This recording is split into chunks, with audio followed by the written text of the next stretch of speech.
వచ్చే రోజుల్లో ప్రపంచాన్ని ఏలే శక్తి ఇండియాకు మాత్రమే ఉందంటోంది ఇజ్రాయెల్. ఇండియాకు ఉన్న పొటెన్షియల్ ప్రపంచంలో మరే దేశానికి లేదంటోంది. ఇండియాకు ఉన్న మానవ వనరులు, తయారీ శక్తి సామర్థ్యం ప్రపంచ సూపర్ పవర్ గా మార్చుతోందంటోంది.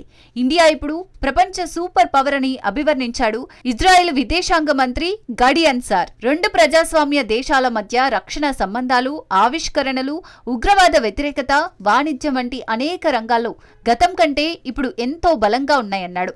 భారత విదేశాంగ మంత్రి డాక్టర్ ఎస్ జయశంకర్తో సమావేశం తర్వాత పశ్చిమాసియాలో భారత్ ఇజ్రాయెల్ భాగస్వామ్యం ప్రాధాన్యత మరింత పెరుగుతోందన్నాడు.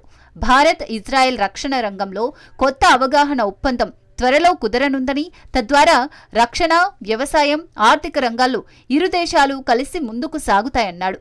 రెండు దేశాలు ఈ సంబంధాన్ని మరింత బలోపేతం చేయాలని ఆలోచిస్తున్నాయన్నాడు. హైఫా ఫోర్టులో అదానీ గ్రూప్ మెజారిటీ వాటా ద్వారా ఇజ్రాయెల్పై భారతదేశ విశ్వాసానికి చిహ్నమన్నాడు. ఇజ్రాయెల్ వైమానిక రక్షణ వ్యవస్థ ఆ పెట్టుబడులను కాపాడుతుందన్నాడు.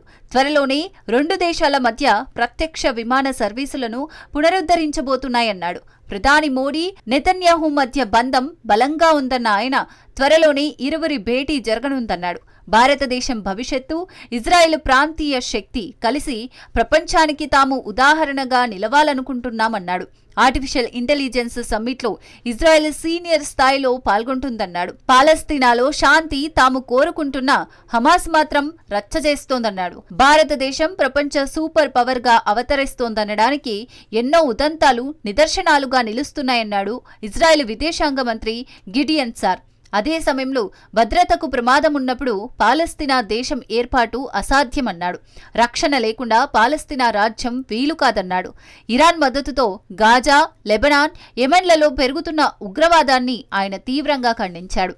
హమాస్ భయాన్ని వ్యాపింపజేస్తోందని, ప్రతిపక్షాన్ని లేకుండా చేసి తానే పాలస్తీనాను ఏలాలని చూస్తోందని ఆయన విమర్శించాడు. గాజాలో హమాస్ సైనిక శక్తిని నిర్వీర్యం చేసి శాంతిని నెలకొల్పడమే తమ లక్ష్యమన్నాడు. ఉగ్రవాదం అనే శత్రువును ఇండియా, ఇజ్రాయెల్ కలిసి ఎదుర్కొంటాయని ఆయన చెప్పాడు.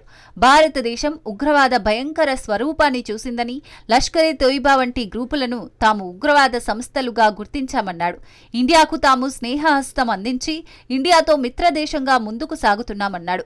నిఘా, సాంకేతికత, రక్షణ రంగాల్లో భారతదేశంతో కలిసి ఇజ్రాయెల్ పనిచేస్తోందన్నాడు ఇజ్రాయెల్ విదేశాంగ మంత్రి. India, middle east, Europe corridor పునరుద్ధరణపై ఇజ్రాయెల్ సిద్ధంగా ఉందన్న ఆయన యుద్ధం కారణంగా కొంత గ్యాప్ వచ్చిందన్నాడు.